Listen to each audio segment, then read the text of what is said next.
Bien, esta es mi clase del día de hoy sobre el canto segundo de la Ilíada. Vamos a ver si podemos tener un resumen breve.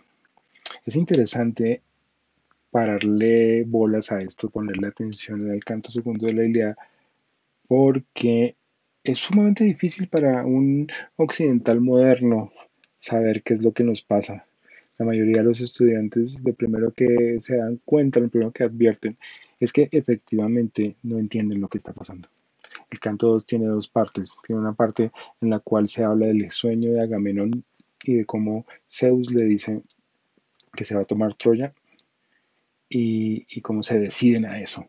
A la mitad, cuando ya se deciden a atacar, el poeta dice, oiga, yo quiero decir quiénes participaron en Troya, en la guerra, y comienza a, a nombrar los lugares de donde vienen los guerreros y cuántas naves tienen y quiénes son sus líderes. Y eso para un lector normal, por eso estoy aquí, para un lector normal moderno es muy raro porque es una gran lista que se llama el catálogo de las naves. Entonces lo primero que uno debe tener en cuenta es cuando uno se desconecta de una lectura o cuando uno se desconecta de una experiencia como la experiencia del poeta, tiene que ver cuáles son los factores que normalmente lo conectan con aquellas experiencias estéticas que lo satisfacen, que le interesan. Y por eso yo les digo a mis alumnos que se fijen en que nuestra lectura solitaria, silenciosa, privada, eh, carece muchas veces del elemento sonoro, ¿sí? Y del elemento emocional que trae consigo la voz. Cuando uno advierte todo lo que ocurre con el sonido, se da cuenta que el sonido es fundamentalmente vibración y que si bien afecta al oído, afecta también a todo el cuerpo. El sonido nos llega cuando se trata de la experiencia poética gracias a una estructura que es la estructura del ritmo por medio de la cual lo que estamos oyendo nos afecta todavía más claramente. El afectar y ser afectado, los griegos lo llaman el pathos, que es un término con varios sentidos, que va desde la emoción hasta la herida, pasando por la enfermedad. Hay muchas experiencias emocionales, muchas experiencias de sentimiento que tienen que ver con la experiencia sonora, con la experiencia estética que se traduce en un poema y que llega, es lo interesante, no llega solamente a nuestra mente, sino que fundamentalmente llega a nuestro cuerpo. Cuando se trata de un poeta oral, cuando se trata de una audiencia que se reúne. Entonces, les decía a los estudiantes, piensen que normalmente nosotros tenemos vivencias que juzgamos que no pueden ser traducidas o que no pueden ser comprendidas por otros. Y justo en ese momento, cuando tenemos una emoción y una vivencia muy extraña que nadie más pensamos podría compartir, se nos ocurre una canción, o se nos ocurre un poema, o se nos ocurre una historia. Y ante ellas nos admiramos de que haya poetas o de que haya artistas que sean capaces de traducir lo que llamaríamos sentimientos inefables o inexpresables con sus propias palabras y de pronto nos damos cuenta que ellos están hablando de nosotros, pero en verdad están hablando de todos. A esos artistas los consideramos genios y a sus obras los consideramos clásicos. El problema siempre está en, ¿será que hay alguien, será que hay un otro que piensa como yo, que siente como yo, al que le ha pasado lo mismo? Probablemente sí, y probablemente en los siglos de experiencia artística, estética y poética encontrará usted no solamente alguien que ha logrado decir lo que a usted le pasa, sino alguien que ha logrado decirlo de una manera que sea útil, no solo a usted, no solo a otros, sino a generaciones enteras. Y ese es el éxito de Homero. Seguimos pensando entonces, ¿por qué un poeta es capaz de entrar en contacto con el otro y nosotros con él? Porque el punto es, busquemos qué es lo que es común. Los poetas tienen, tenían en esa época varios recursos para y tenían ciertamente el deseo de llamar, de interesarnos, de llamar nuestra atención, de producir agrado, porque si producen agrado, ese agrado genera interés y genera más trabajo y genera cómo comer y cómo viajar y cómo vivir. Es el éxito en encontrar algo común lo que le da, lo que le da posibilidades de vida a un artista, a un poeta. Entonces, y ahora, nosotros cuando estamos leyendo en castellano, en privado, en prosa, en traducción, un poema como el de Homero, no tenemos todos estos factores sensibles como el ritmo, el sonido, la reunión, la celebración. Tenemos a duras penas el tema y la forma que nos llegan en forma de información, a la manera de un mensaje en las traducciones. Y sin embargo ahí podemos encontrar ciertos placeres y pasar de que no entendemos a que nos entendemos. ¿Sí? Y podemos comenzar a ver en la traducción los rastros de un discurso, los rastros de un mensaje y de un contenido que podemos comprender. Podemos encontrar sentido para esa información. Podemos decir, bueno, no tenemos el sentido del ritmo y de la reunión y de la comunidad, no hay experiencia del sonido, pero podemos. Fíjense, mi tarea aquí es hacer que los estudiantes lean la Ilíada para que encuentren la riqueza de ese gran clásico. Entonces la entrada es por el contenido. Y el contenido es, pensemos primero en una historia de mensajes, de mensajeros y de interpretaciones, que es la primera parte del libro. Ustedes ven que Zeus, que está interesado en honrar a Aquiles, le quiere hacer sufrir a los aqueos. Y para eso va a engañar a Agamenón, diciéndole por medio de un sueño, hoy vas a tomar Troya. Y es muy bello como Zeus le dice al sueño y el sueño le repite a Agamenón unas palabras idénticas. Y ustedes se van a dar cuenta cuando lean esa parte del libro segundo que los mensajeros repiten exactamente las mismas palabras y esas palabras se van llenando de eco y se van llenando de poder por ser repetidas. Ahora bien, hay una cosa muy interesante. Cuando Agamenón oye por el sueño que se va a tomar Troya, él lo toma de manera literal y está totalmente convencido de que se va a tomar Troya. Entonces cita el ágora de los aqueos, los reúne a todo a todo su ejército. Y lo interesante es que a él sí se le ocurre hacer un engaño. O sea, él es capaz de pensar, los voy a engañar. No está pensando que, obvio, Zeus también podía pensar que los iba a engañar. Entonces, él trama su engaño y les dice, nos devolvemos, nos vamos a devolver para la casa y empaquen, vámonos, nos devolvemos para Grecia otra vez. En ese momento todos hacen una algarabía y tratan de devolverse y el único que se le ocurre pensar que la cosa es distinta es su Odiseo. Odiseo es un personaje maravilloso porque Odiseo Polimetes, Odiseo rico en ardides, él tiene no solamente una inteligencia que le ayuda a entender, sino una inteligencia que le ayuda a tramar cosas, a urdir artimañas, a hacerle cosas a la gente convenciéndola con su manera de hablar y con su manera de comportarse. El tipo parece colombiano.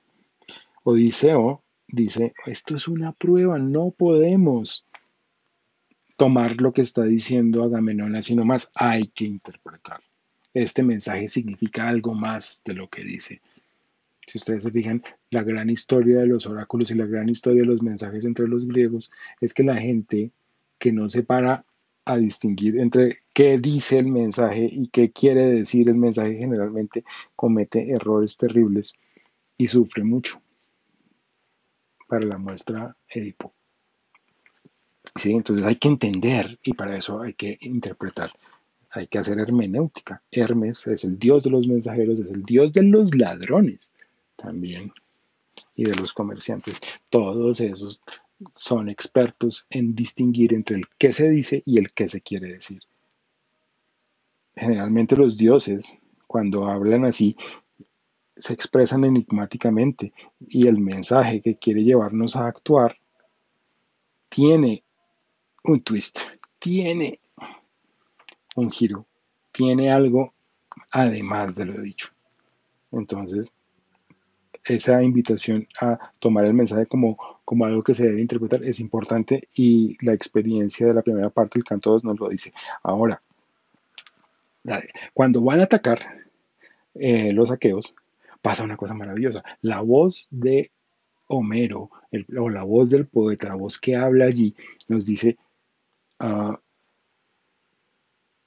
esto que voy a hacer a continuación es el límite de mis capacidades.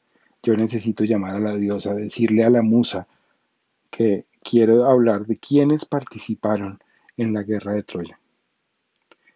Ahora, nombrar a todos los hombres, cada uno de ellos, es imposible. Se necesitaría tener un corazón de bronce, tendría que tener 10 lenguas, tendría que tener un pecho gigantesco, un enorme poderío físico solamente para nombrar a los guerreros que participaron, pero puedo, si la diosa me ayuda, esta es la segunda vez en que Homero invoca a la musa, puedo nombrar la tierra de cada uno, puedo nombrar las características.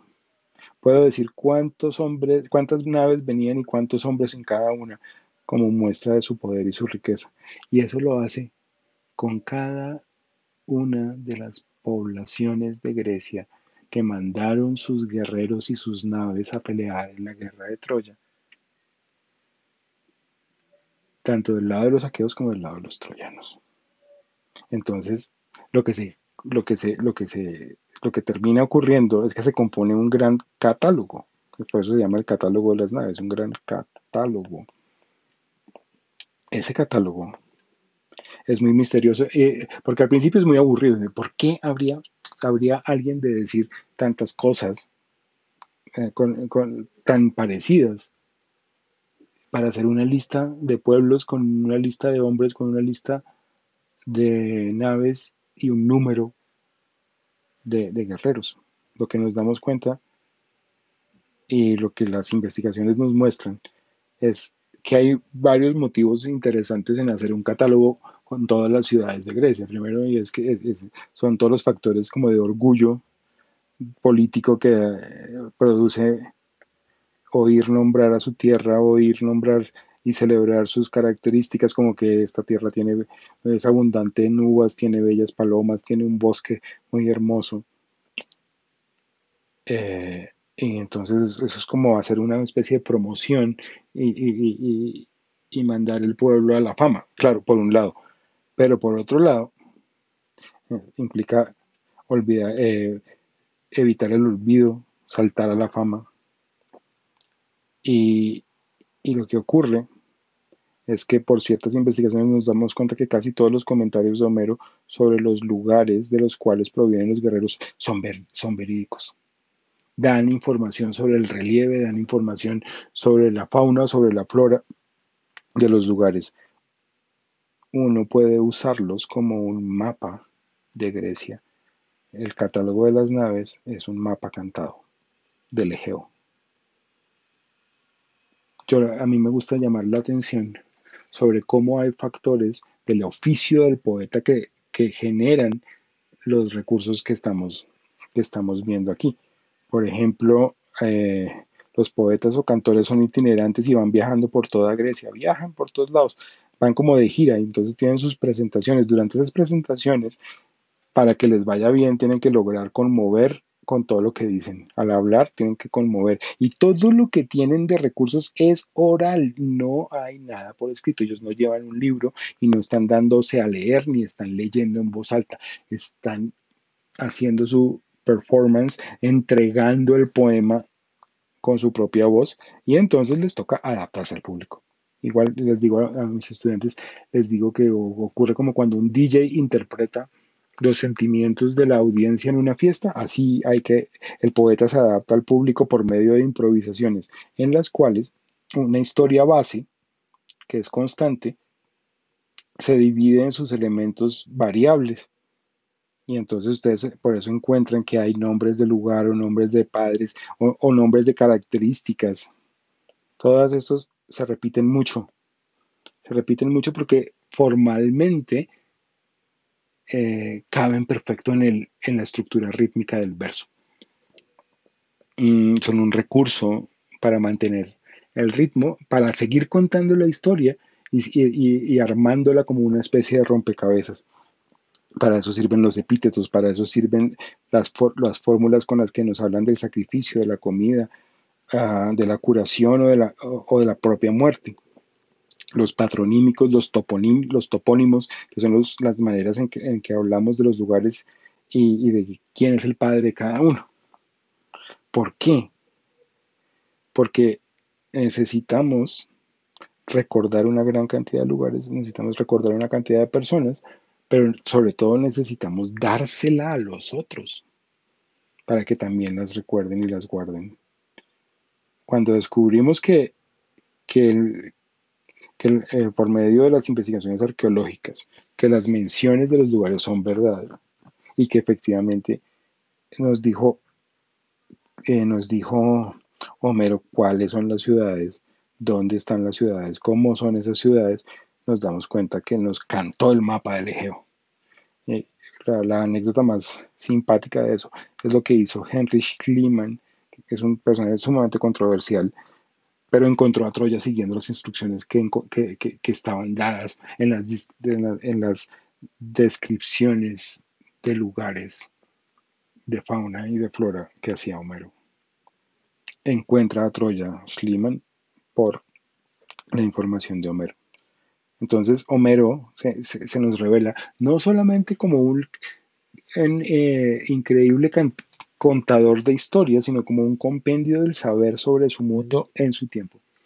Homero no solamente cuenta lo que pasó entre Aquiles y Agamenón, sino que en sus narraciones aparecen una gran cantidad de informaciones diversas, una gran cantidad de información. Eh, y nos damos cuenta que el narrar, el contar las cosas sucediendo, es su forma de transmitir información, convertir todos los datos en cosas que se pueden contar como si estuviesen ocurriendo. Entonces, ¿qué es una narración? Las narraciones se refieren a acciones ante todos, donde alguien, un actor, un agente, en un tiempo causa un movimiento, causa un cambio, realiza cierta acción. La gran ventaja de las narraciones es que desde las más chiquitas hasta las más grandes usted puede imaginar las cosas. Se producen imágenes. Cuando a usted le dicen Aquiles el de pies ligeros X, cualquier cosa, usted ya ha dispuesto en su cabeza la imagen de un hombre que está en actitud de velocidad. Y de ahí para adelante usted puede hacer una sucesión de actos, de hechos e imaginar a partir de su propia experiencia del mundo lo que está ocurriendo. La narración numérica hace eso. Entonces te puede contar, obvio, la relación entre Aquiles y Agamenón y toda la desgracia que ocurrió. Esta es la historia de la cólera.